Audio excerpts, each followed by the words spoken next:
พายุหิมะ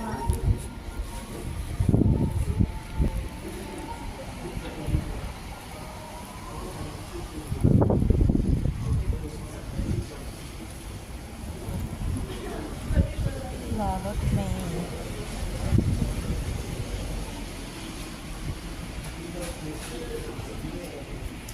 ขนาดนี้เวลาทุ่มหนึ่งพอดีค่ะ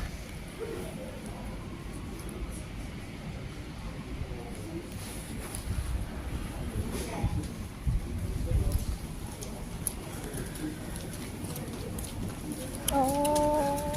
หนักมาก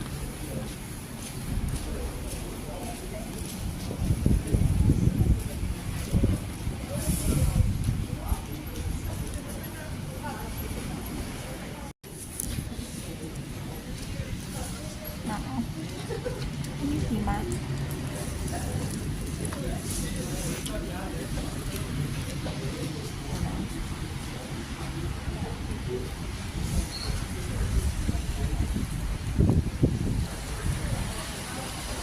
แบบเย็น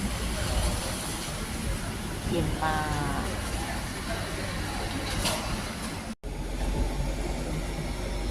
ขนาดนี้รอรถเมล์จะกลับบ้านเต็มเลย